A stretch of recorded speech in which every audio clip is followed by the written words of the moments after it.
Ang BRP Ramon Alcaraz PS-16 ay isa sa pinakamahalagang barko ng Philippine Navy at nagsisilbing simbolo ng modernisasyon at patuloy na pag-unlad ng kakayahang pandagat ng bansa. Bilang dating Hamilton-class cutter ng United States Coast Guard na kalaunan ay inilipat sa Pilipinas, ang barkong ito ay nagkaroon ng panibagong buhay at misyon sa ilalim ng watawat ng Pilipinas. Pinangalanan ito kay Ramon Alcaraz, isang bayani ng Philippine Navy na kinilala sa kanyang katapangan at serbisyo sa bayan, kaya't ang barko ay hindi lamang isang platapormang pandigma kundi isang buhay na alaala ng sakripisyo at dangal.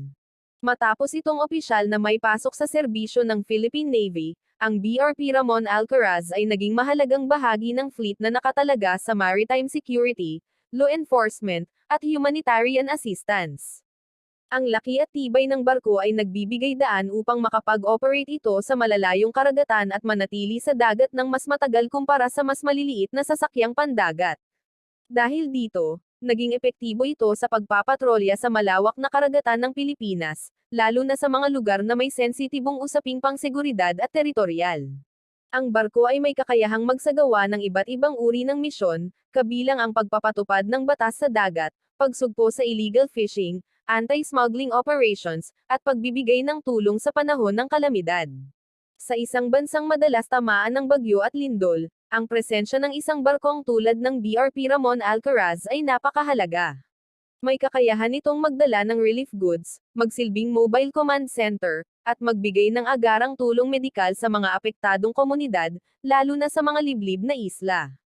Sa larangan ng depensa, ang BRP Ramon Alcaraz ay nagsisilbing deterrent at simbolo ng soberanya ng Pilipinas. Sa tuwing ito ay naglalayag sa West Philippine Sea at iba pang estratehikong karagatan, malinaw nitong ipinapakita ang determinasyon ng bansa na ipagtanggol ang sariling teritoryo at karapatan sa dagat. Ang regular na presensya ng barko sa mga patrol mission ay nagbibigay ng kumpiyansa hindi lamang sa armed forces kundi pati na rin sa mga mangingisda at sibilyang umaasa sa ligtas at malayang paglalayag.